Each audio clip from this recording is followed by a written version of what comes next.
सुनेंगे। वालेंद्र जी अगर जिस मंच पर होते लोग घंटों इंतजार करते हैं उनको सुनने के लिए। लोग दूर दूर से उनके वक्तव्य को सुनने के लिए आते हैं। देश विदेशों में और देश में कई सौ आपने कार्यशालाएं की है।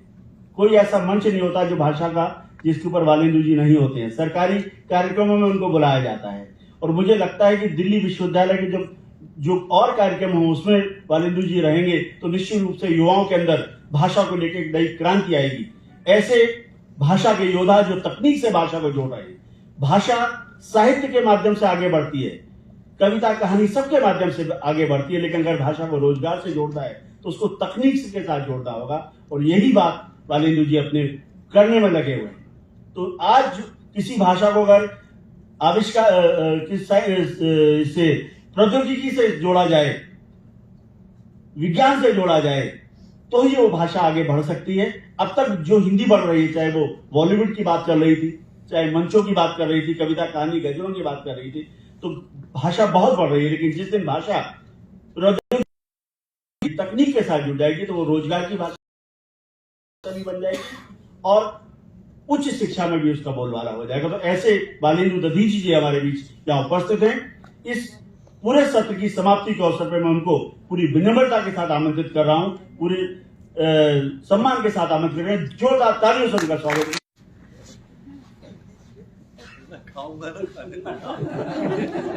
नमस्कार और आज के इस कार्यक्रम में आप सबका अभिनंदन है। मुझसे पूर्व वक्ता और यहाँ पर अनेक विद्वान व्यक्तित्व बैठे हुए हैं।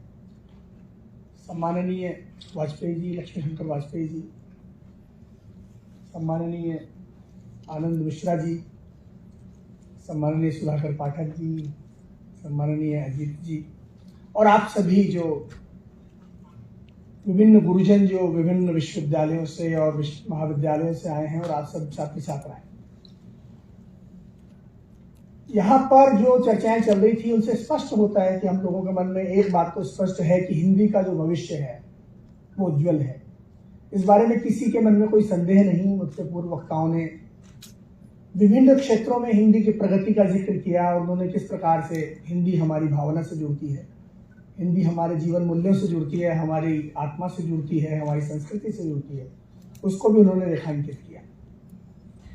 किंतु यहाँ पर चूंकि युवा हैं और जो आज का विषय है वो है युवाओं को सशक्त बनाने के संदर्भ में हम हिंदी की भूमिका को रेखांकित कर रहे हैं और मैं तकनीक की दुनिया से आता हूँ, प्रौद्योगिकी की दुनिया से आता हूँ, तो कुछ मैं अपने अनुभवों को भी आपके साथ में साझा करना चाहूँगा।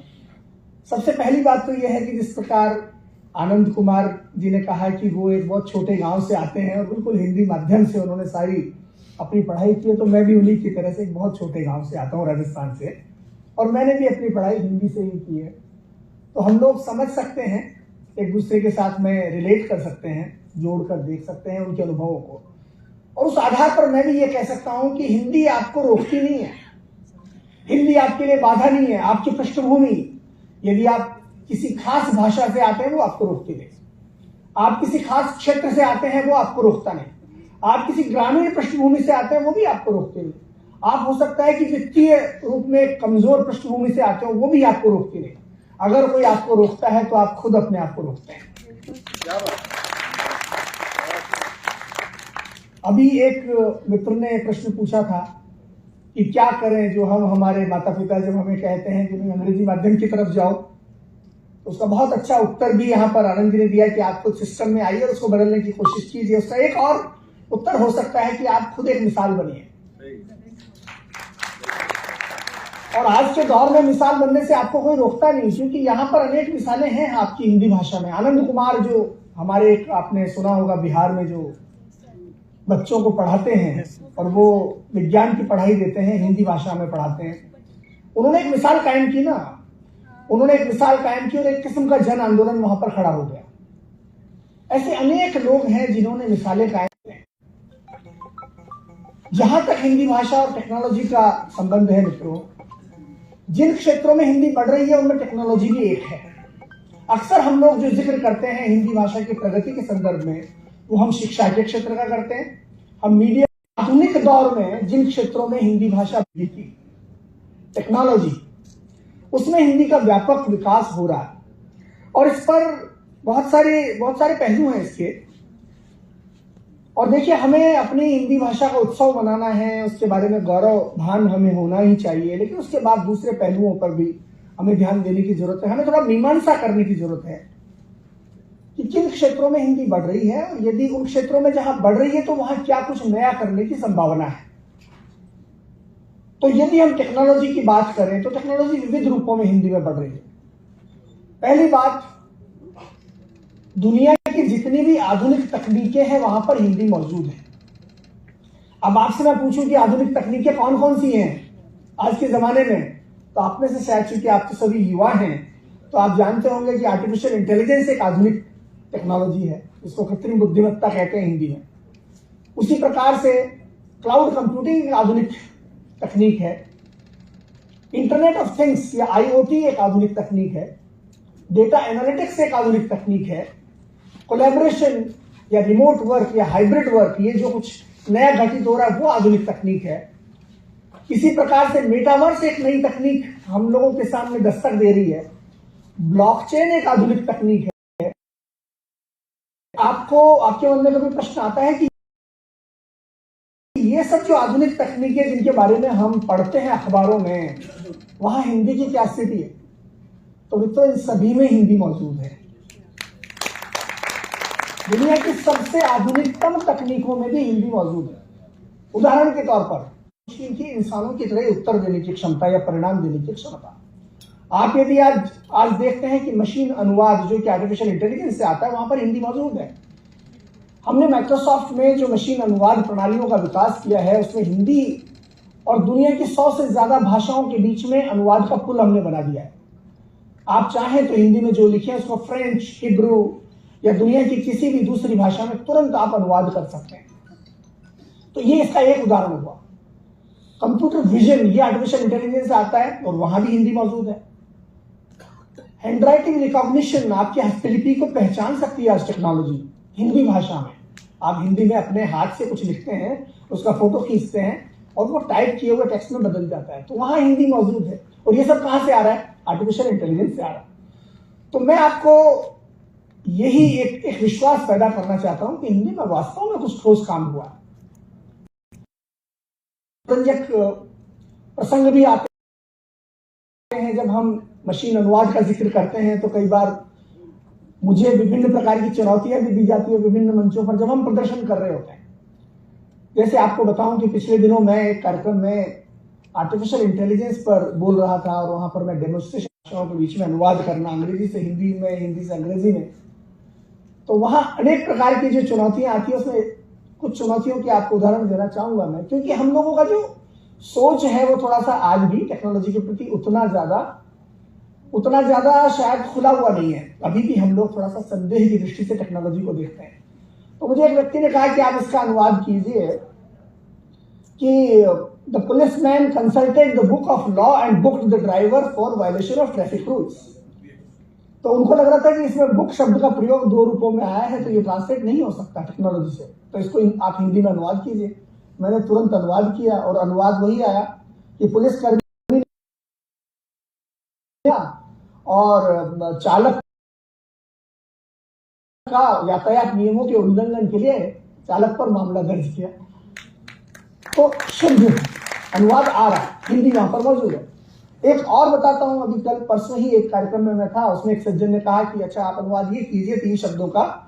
मैं एक व्यक्ति जो थे उन्होंने कहा कि मैं जो आपको चुनौती दूंगा उसको आप नहीं कर पाएंगे। मैंने कहा बताइए क्या? तो फिर वो पता नहीं कहां से खोज करके एक वाक्य लाए, और वाक्य क्या था कि वह गया, उन्होंने कहा कि इसको हिंदी से अंग्रेजी में अनुवाद कीजिए, और वाक्य इस प्रकार से है कि वह गया तो ऐसा गया कि गया का ही होकर रह गया। वह गया तो ऐसा गया कि गया का ही होकर रह गया। तो मैंने कहा मित्र, ये तो आप भी अनुवाद नहीं कर पाएंगे हिंदी से अंग्रेजी में, और मैं भी नहीं कर पाऊंगा, लेकिन चलो इसमें एक शब्द जोड़ देते हैं कि वह गया शहर गया, बस इतना सा आप जोड़ दो और फिर देखते हैं। आपको आश्चर्य होगा, जब मैंने ये लिखा तो परिणाम शुद्ध आया। तो ये हमारी हिंदी की टेक्नोलॉजी की मैं बात आपसे कर रहा हूं। तो हिंदी की टेक्नोलॉजी आज बहुत सक्षम है, बहुत सबल है और आधुनिकतम क्षेत्रों में मौजूद है। अब हिंदी की टेक्नोलॉजी बहुत सारी तकनीकों को गति दे रही है पूरी दुनिया में। उदाहरण के तौर पर आपने सोशल मीडिया का जिक्र किया था एक मित्र ने अभी कि सोशल मीडिया में हिंदी की क्या स्थिति है और क्या उसका भविष्य है। तो आज दुनिया की कंपनियों को हिंदी भाषा का इस्तेमाल करने वाले हमारे जो युवा हैं वो दुनिया की तकनीकी कंपनियों को बहुत बड़ा योगदान दे रहे हैं, क्योंकि भारत के पास संख्या बल है, हमारे यहाँ पर लोगों की कमी नहीं है और सोशल मीडिया ने हमारी भाषा में लोगों को अपनी बात अभिव्यक्त करने की क्षमता दे दी है। तो बड़ा एक तरह का अभिव्यक्ति का विस्फोट हो रहा है इस देश में। आज भारत में 1 अरब के आसपास लोगों के पास मोबाइल फोन है और उसका अर्थ यह है कि हर एक आदमी के हाथ में एक छोटा कंप्यूटर है और उसी की वजह से आज ये आवश्यकता भी है कि आप न सिर्फ इनका इस्तेमाल किसी अच्छे कार्य के लिए, अपनी शिक्षा के लिए या नए क्षेत्रों के लिए करें, बल्कि ये जो उपकरण है आपको अभिव्यक्ति भी दे रहे हैं और उसका परिणाम आपको तकनीकी दुनिया में देखने को मिल रहा है। सोशल मीडिया 40 करोड़ और पहले नंबर पर भारत आता है यूट्यूब के मामले में। दूसरे नंबर पर अमेरिका है जो हमसे काफी पीछे है, 21 करोड़, और वो हमसे बहुत पीछे है। उसी तरह से आप आते हैं फेसबुक पर। अगर आप फेसबुक पर आएंगे तो भारत में 38 करोड़ लोग फेसबुक का प्रयोग कर रहे हैं और दूसरे नंबर पर पुनः अमेरिका है जो 20 करोड़ के आसपास। पर भारत में जो यूजर्स है उनकी संख्या है 49 करोड़ व्हाट्सएप का प्रयोग करने वालों की संख्या, और उसमें ज्यादातर हिंदी वाले हैं, 49 करोड़। और दूसरे नंबर पर कौन है? अमेरिका, और वहां कितनी संख्या है? 11 करोड़। अंतर को देखिए आप। तो टेक्नोलॉजी के क्षेत्र में जितने भी बड़े कार्य हो रहे हैं, सोशल मीडिया हो या टेक्नोलॉजी हो, वहां पर हिंदी है, हमारे हिंदी भाषी लोग हैं, भारत के लोग हैं और वो कंपनियों को बहुत ज्यादा आगे बढ़ने के लिए एक तरह का साधन बन गए। लेकिन जब ये बात हम कहते हैं तो एक तरफ तो इस पर गर्व भी होता है, लेकिन दूसरी तरफ हमें इसका विश्लेषण करने की भी जरूरत है। गर्व इसलिए होता है कि इतनी बड़ी संख्या में लोग हमारे यहां पर टेक्नोलॉजी का प्रयोग कर रहे हैं, लेकिन दूसरी तरफ मुद्दा यह आता है मित्रों कि वो YouTube का खूब इस्तेमाल कर रहे हैं, फेसबुक का खूब इस्तेमाल कर रहे हैं, हम व्हाट्सएप का खूब इस्तेमाल कर रहे हैं, हम इंटरनेट पर जाते हैं, वेबसाइटों का खूब इस्तेमाल कर रहे हैं, हम ई पेपर्स जो होते हैं उनमें जाके खबरें पढ़ रहे हैं, हम पॉडकास्टिंग में जाके गाने सुन रहे हैं, हम तमाम तरह के एप्लीकेशन का प्रयोग कर रहे हैं और उनको सुन रहे हैं, इस्तेमाल कर रहे हैं। लेकिन हम इस्तेमाल कर रहे हैं, हम बना नहीं रहे। हम उपभोक्ता की भूमिका में हैं, हम प्रदाता की भूमिका में नहीं है। और मुद्दा वहीं पर है। यदि किसी भाषा की तरक्की को अगर हम आंकना चाहें तो उसका सिर्फ एक पहलू नहीं है, उसके दूसरे पहलू भी हैं। उदाहरण के तौर पर हमारी भाषा आज की दुनिया में कितनी बढ़ रही है, इसका एक पैमाना तो यह हो सकता है कि दुनिया में हिंदी बोलने वालों की संख्या सबसे ज्यादा उन लोगों में से है। हिंदी में से कितना इनोवेशन या नवाचार निकल रहा है, हिंदी में से कितने रोजगार निकल रहे हैं, हिंदी में से कितने कारोबार पैदा हो रहे हैं, ये एक दूसरा पहलू है जिस पर हमको सोचने की जरूरत है। प्रसार के बहुत सारे तरीके हो सकते हैं, सिर्फ संख्या बल किसी भाषा के प्रसार का या उसके प्रति गर्व करने का एक बहुत बड़ा कारण नहीं है। एक कारण जरूर है, लेकिन ज्यादा बड़ा कारण क्या है? हम जो कुछ कर दिखाते हैं हमारी भाषा में, वो ज्यादा बड़ा कारण है। और जब हम कर दिखाएंगे तो हमें गर्व महसूस होगा, वास्तविक गर्व महसूस होगा। तो ये हमें थोड़ा सा अपना सोच बदलने की जरूरत है। हमें उपभोक्ता से हमें प्रदाता बनना है मित्रों। और वहां पर कई प्रश्न सामने आते हैं, जैसे उदाहरण के तौर पर आप देखेंगे आज हम हिंदी में जितनी भी तकनीक की बात करते हैं कि बुनियादी रूप से हम 5 बड़े क्षेत्रों में बांट सकते हैं हिंदी में होने वाले तकनीकी कार्य को। पहला काम है टेक्स्ट का डिस्प्ले, वो आसान हो गया। हमारी हिंदी भाषा में टेक्स्ट को देखना, पाठ को देखना कोई मुश्किल नहीं है। किसी को भी आप दुनिया में भेज दीजिए, वो आपकी हिंदी की फाइल को पढ़ सकता है, भले उस व्यक्ति के पास में हिंदी का फॉन्ट ना हो, हिंदी का प्रयोग भी ना करता हो, फिर भी पढ़ सकता है, क्योंकि टेक्नोलॉजी में काम हुआ है। दूसरा बड़ा काम हुआ टेक्स्ट इनपुट, यानी कि आप टाइप कर सकते हैं बिना किसी रुकावट के, चाहे वो आपका कंप्यूटर हो, चाहे मोबाइल फोन हो, चाहे आप इंटरनेट पर जाकर के करें, क्लाउड पर जाकर के करें, आप टाइप कर सकते हैं बिना किसी रुकावट के। क्योंकि आज हिंदी में टाइप करने के 10 से ज्यादा तरीके मौजूद हैं जिनका प्रयोग आप कर सकते हैं, तो वहां दूसरे नंबर पर कोई रुकावट नहीं है। तीसरी बात है स्थानीयकरण, यानी लोकलाइजेशन। आज हिंदी के जो दुनिया के बड़े बड़े सॉफ्टवेयर हैं वो हिंदी में आ गए हैं।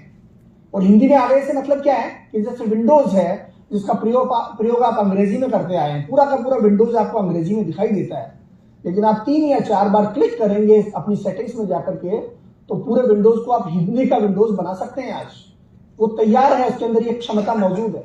आपको सिर्फ जाकर के कंट्रोल पैनल में हिंदी को डिफॉल्ट लैंग्वेज बनाने की जगह पर टिक करना है। जब आप रिस्टार्ट करेंगे तो पूरा विंडोज हिंदी में होगा। तो ये हो चुका है। आप MS वर्ड में जाते हैं, MS वर्ड की डिफॉल्ट भाषा आप हिंदी को बना दीजिए, सब कुछ MS वर्ड में हिंदी में होगा। फाइल, एडिट, कुछ हिंदी में दिखेगा। ये तीसरा बड़ा काम हुआ है हमारी भारतीय भाषाओं में, हिंदी भाषा में, यानी स्थानीयकरण, लोकलाइजेशन। अब ये क्यों महत्वपूर्ण है मित्रों? क्योंकि आप में से अधिकांश लोग कहेंगे कि हम तो विंडोज का इस्तेमाल कर लेते हैं, जो कुछ अंग्रेजी में आ रहा है बहुत अच्छी बात है, कोई दिक्कत नहीं है। उस व्यक्ति को भी सक्षम बनाए जिसने अभी अंग्रेजी पढ़नी शुरू भी नहीं की है। ऐसे व्यक्ति को आप विंडोज पर काम करने से रोक नहीं सकते। ऐसा व्यक्ति भी विंडोज पर काम कर सके, ये सुनिश्चित करना टेक्नोलॉजी का दायित्व है। और तब आपको समझ में आएगा कि पूरा में बदल दें, पूरा वर्ड, एक्सेल, पावर पॉइंट आप हिंदी में बदल दें तो हर व्यक्ति टेक्नोलॉजी का प्रयोग कर सकता है, भले ही उसे अंग्रेजी का एक शब्द भी ना आता हो। तो ये इसका महत्व है लोकलाइजेशन का। चौथा बड़ा काम क्या हुआ है? भाषा उपयोगिताएं।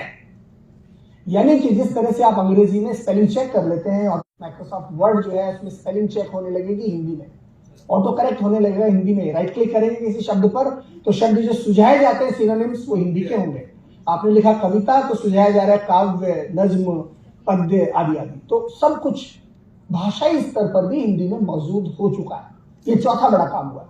और पांचवा बड़ा काम हुआ है आर्टिफिशियल इंटेलिजेंस के क्षेत्र में, यानी कि जो आधुनिकतम तकनीकें हैं उनमें भी हिंदी में काम हो रहा है। आप अनुवाद कर सकते हैं, आप यहां तक कि आपकी कोई अंग्रेजी की किताब है उसका फोटो खींचते हैं और वो फोटो जो है आपका वो ट्रांसलेट हो जाता है हिंदी में, और उसके बाद आप उसको एडिट कर सकते हैं। तो हिंदी में इस हद तक चीजें आ गई। आप बोलते हैं, आप बोलकर टाइप कर सकते हैं, आपके टाइप किए हुए टेक्स्ट को कंप्यूटर पढ़कर सुना देता है, यानी text to speech, speech to text, दोनों तरह से ये मौजूद है एक क्षमता। आपकी हस्तलिपि में आप लिखते हैं, वो अनुवाद हो जाता है, वो कन्वर्ट हो जाता है आपकी लिखी हुई भाषा में या टाइप की हुई भाषा में। तो ये सब काम हो चुका। लेकिन प्रश्न फिर वही आ जाता है कि हिंदी में बहुत कुछ हुआ, लेकिन किया किसने? है ना? हम बहुत खुश हैं कि हिंदी में ये भी हो गया, वो भी हो गया, ये हो गया, सब कुछ हो गया, मगर सवाल ये पैदा होता है मित्रों, किया किसने? किया है बहुराष्ट्रीय कंपनियों ने, किया है माइक्रोसॉफ्ट ने, किया है गूगल ने, किया है कुछ अन्य, फेसबुक ने किया है, IBM ने किया है, बहुराष्ट्रीय कंपनियों ने किया है। क्यों? क्योंकि हमने नहीं किया, हम हिंदी वालों ने नहीं किया। तो एक तरफ तो उसका प्रयोग करने में हमें खुशी होनी चाहिए, संख्या बढ़ने पर खुशी होनी चाहिए, लेकिन ज्यादा जरूरी क्या है कि हम लोग करना शुरू करें। हम कब करना शुरू करें? हम टेबल के इस तरफ ही क्यों रहेंगे, प्राप्तकर्ता की तरफ ही क्यों रहेंगे? हम दूसरी तरफ जाकर देना कब शुरू करेंगे, न सिर्फ इस भारत को बल्कि दुनिया को। तो ये एक ज्वलंत प्रश्न है जो हम लोगों को थोड़ा सा चुनौती भी देता है, थोड़ा सा निराश भी करता है। और यहां पर बहुत सारी बातें आती है मेरे मन में, समय नहीं है, मैं 1 आध मिनट का समय और लूंगा। और वो जो बातें आती है वो ये है कि हमारे देश में कैसे हम ऐसी संस्कृति को बढ़ावा दें कि लोग आगे आए, हमारे युवा आगे आए, टेक्नोलॉजी को सीखें, टेक्नोलॉजी में कौशल विकास करें और उसके बाद वो बनाना शुरू करें। हिंदी में कैसे हम प्रोग्रामिंग की शिक्षा देना शुरू करें। आप जरा कल्पना कीजिए कि आज दुनिया में भारत निस्संदेह रूप से सूचना प्रौद्योगिकी का नेता है, पहले नंबर पर है भारत इंफॉर्मेशन टेक्नोलॉजी, पहले नंबर पर है। लेकिन ये जितनी भी इंफॉर्मेशन टेक्नोलॉजी है जिसमें जितने लोगों ने बनाया, जितने लोगों ने काम किया, उसमें से ज्यादातर लोग, या जिन्होंने भूमिका निभाई, जिन्होंने प्रोग्रामिंग की, ज्यादातर लोग अंग्रेजी पढ़ करके आते हैं। प्रोग्रामिंग ज्यादातर सभी लोग अंग्रेजी में ही करते हैं। आप जरा कल्पना कीजिए कि हम इसको जन आंदोलन बना दें कि हमारी भारतीय भाषाओं में लोग टेक्नोलॉजी का अध्ययन करें, भारतीय भाषाओं में आकर के लोग प्रोग्रामिंग करने लगे। तो जो 7-8% अंग्रेजी वाले लोगों ने भारत को दुनिया में इंफॉर्मेशन टेक्नोलॉजी की महाशक्ति बना दिया, अगर बाकी 92% जनता भी आ जाए तो क्या होगा देश का? बचे हुए 92% लोग भारतीय भाषाएं बोलते हैं, अगर वो इस दिशा में आ जाएंगे तो दुनिया में कहां होगा भारत? जरा कल्पना कीजिए। जिस भारत को जो शक्ति हम बनाना चाहते हैं, महाशक्ति, क्या इसके लिए कितना बड़ा योगदान हम सब दे सकते हैं, तो वहां हमको काम करने की जरूरत है। और जब वहां की बात करते हैं तो एक आध किस्से भी मेरे ख्याल में आते हैं कि भारतीय कंपनियां क्यों दूर है इन चीजों से, हमारी भारतीय भाषाओं की टेक्नोलॉजी से, है ना। आप कहेंगे कि सीडैक है या एक आध कंपनियां और आप जिनका जिक्र करेंगे जो सरकारी क्षेत्र से आती है, लेकिन माफ कीजिए मित्रों, आप जिनका आज प्रयोग कर रहे हैं उनमें से कोई भी सीडैक का उत्पादन नहीं है। आप अपने मोबाइल फोन पर, आप क्लाउड पर, सोशल मीडिया में या आप कंप्यूटर पर जो कुछ भी कर रहे हैं उनमें से कोई भी आप याद कीजिए कि कौन सा सॉफ्टवेयर है जो किसी भारतीय कंपनी ने बनाया है। होंगे तो इक्का दुक्का उंगलियों पर गिने जाने लायक। क्यों नहीं है भारतीय कंपनियां इस दिशा में? तो भारतीय कंपनियों को आगे आना चाहिए, हम लोगों को हमारी भाषाओं में काम शुरू करना चाहिए। वो एक बहुत बड़ा गैप है, अंतराल है। तो मैं सिर्फ भावनात्मकता की बात नहीं कर रहा। अभी आदरणीय वाजपेयी जी अपने व्याख्यान में इन्होंने कहा था कि भावुकता से बात नहीं चलेगी, भावनात्मकता मात्र ही सब कुछ नहीं है। हिंदी का उत्सव जरूर मनाना है हमें, लेकिन हमें हिंदी में कर दिखाने की बात सोचनी है। एक उदाहरण याद आता है, विश्व कन्नड़ सम्मेलन हुआ और विश्व कन्नड़ सम्मेलन में जो इन्फोसिस के संस्थापक हैं नारायण स्वामी जी, उनको बनाया गया चेयरमैन या जो भी प्रधान जो पद था उसमें अध्यक्ष का पद उनको दिया गया। तो कन्नड़ के विद्वान हैं बगरम रामचंद्रप्पा, उन्होंने प्रश्न उठा दिया कि भाई आपने इन्फोसिस के जो बहुत बड़े हमारे उद्यमी हैं उनको आपने बनाया, बहुत अच्छी बात है, लेकिन मैं एक सवाल पूछना चाहता हूं कि इन्फोसिस ने कन्नड़ के लिए क्या किया है? तो इस सवाल का जवाब नहीं था वहां पर।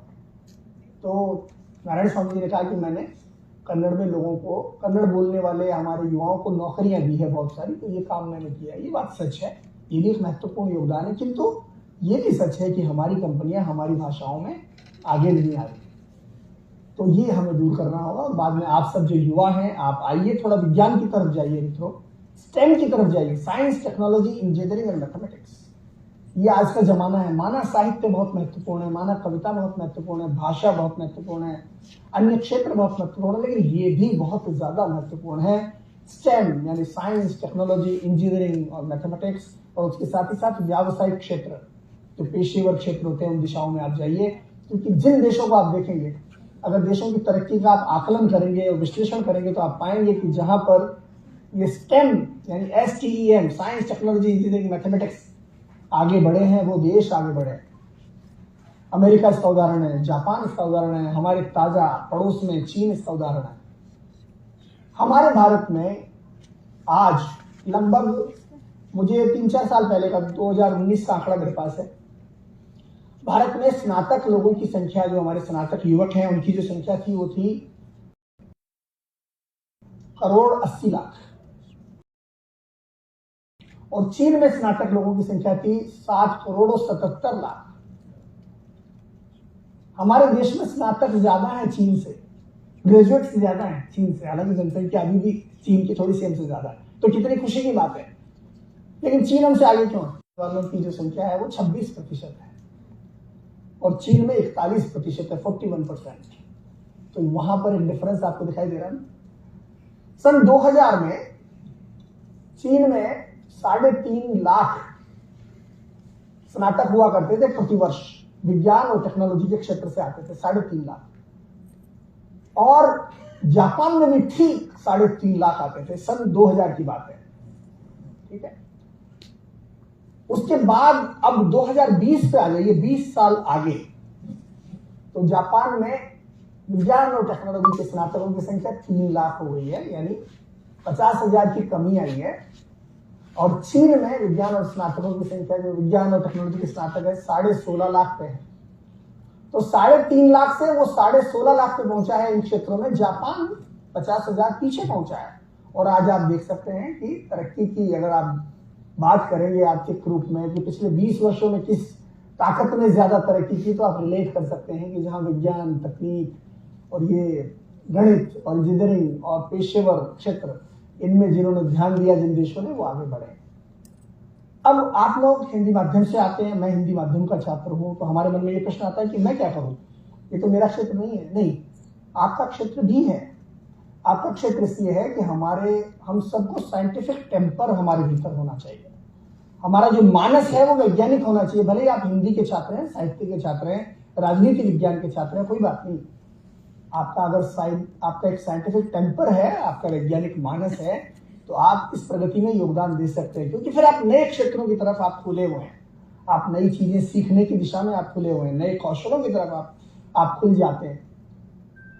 तो हमारे मन में साइंटिफिक टेम्पर होना चाहिए। आज इंटरनेट की दुनिया में अथाह सामग्री है जिसके जरिए हम सीख सकते हैं विज्ञान और तकनीक के क्षेत्र में। और आप अनौपचारिक शिक्षा, औपचारिक शिक्षा, रात में शिक्षा, दिन में शिक्षा, ऑन डिमांड एजुकेशन, सब कुछ मौजूद है। हम उस दिशा में देखते हैं या नहीं देखते हैं, ये हम पर निर्भर करता है। यदि आप देखेंगे तो न सिर्फ आपके लिए नए अवसर खुलेंगे, बल्कि इस देश के लिए भी नए अवसर खुलेंगे। आज साइबर सिक्योरिटी का जो क्षेत्र है उसमें 50 लाख नौकरियां मौजूद है आज की तारीख में, और जो आवेदन करने वाले हैं उनकी संख्या 5 लाख है। 50 लाख नौकरियां हैं, आवेदन करने वाले 5 लाख हैं। क्यों? क्योंकि हम हिंदी भाषी जो लोग हैं वो इन दिशाओं में नहीं जाते,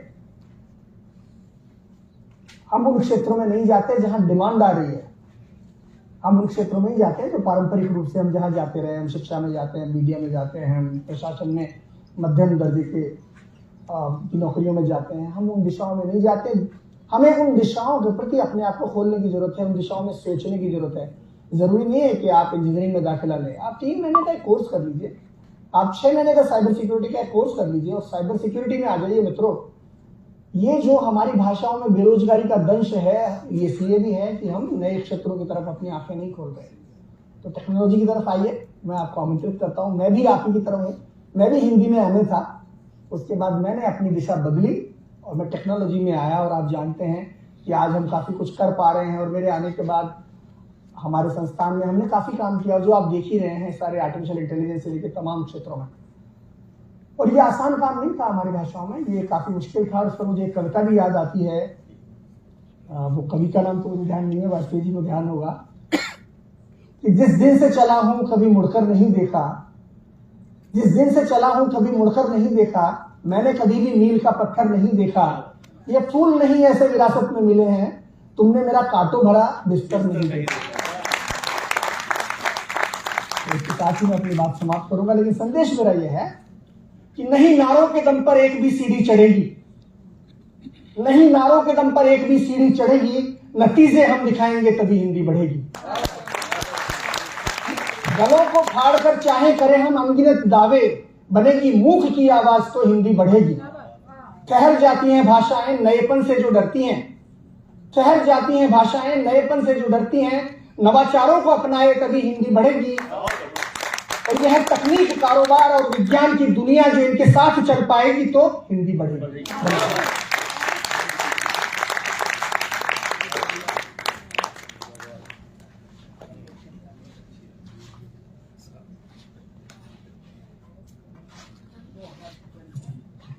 जिस वक्तव्य को सुनने के लिए हम लोग बैठे थे, हम बहुत सारी बातें करते हैं, लेकिन जो तथ्यों पर आधारित जो बात होती है, जो आंकड़ों पर जो बात की जाती है, जो संख्याओं को बताती है, जो देश की और विदेश में जो हिंदी की स्थिति है उसको बताती है, जो भाषा तकनीक को बताती है, किस देश में क्या कितने लोग, कितने करोड़ लोग तकनीक को अपना रहे हैं, जो पूरे तथ्यों के साथ जो व्यक्ति आता है उनका नाम होता है श्री बालेंद्र शर्मा दादी।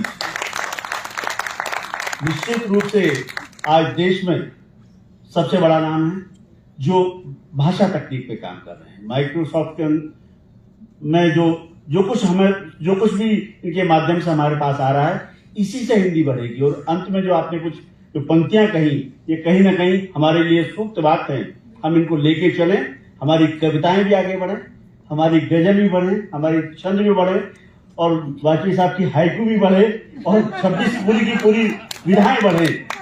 लेकिन ये सब बढ़ने के साथ साथ भी हम अपने व्यापार में, अपने कार्यालय